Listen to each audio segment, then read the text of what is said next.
At some point in our history, our ancestors realized the inevitability of death.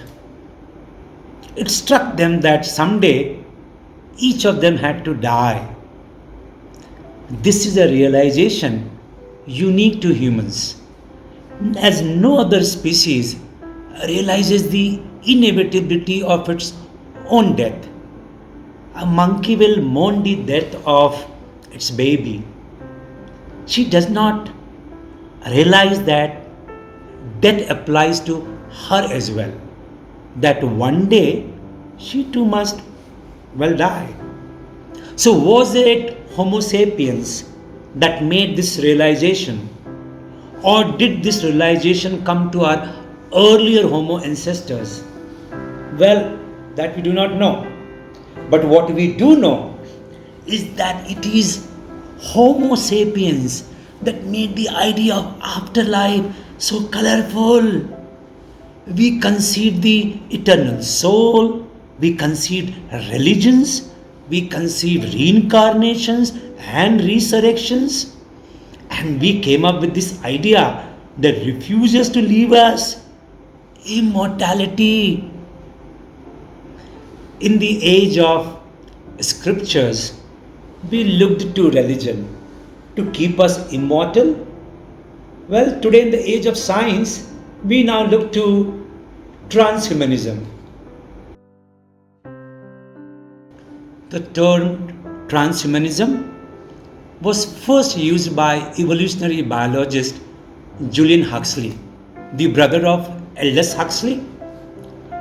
Transhumanism as a movement believes that human condition should be enhanced by developing and making available to everyone technologies that can enhance longevity and cognition.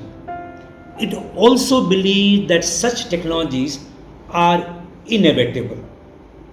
So, how do we enhance longevity in this transhuman or post-human era? Well, one way is to fight aging by augmenting our biology with our technology so that we live on. The other is to understand our brain better, find ways to give it an existence which is independent of our mortal body.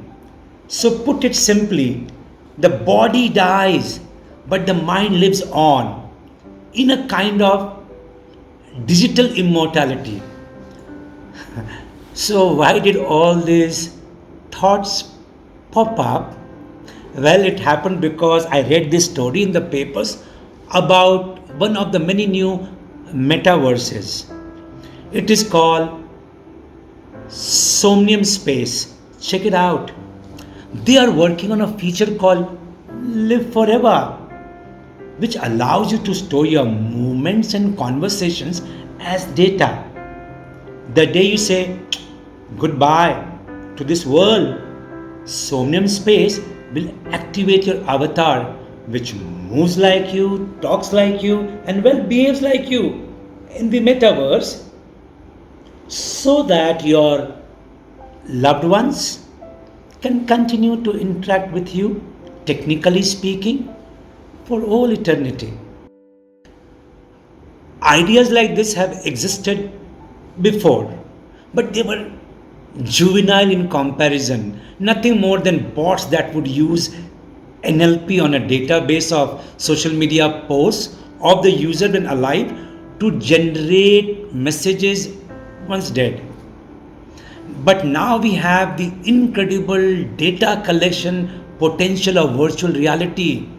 It collects information on how the fingers move, the eyes twitch, and other gestures and movements.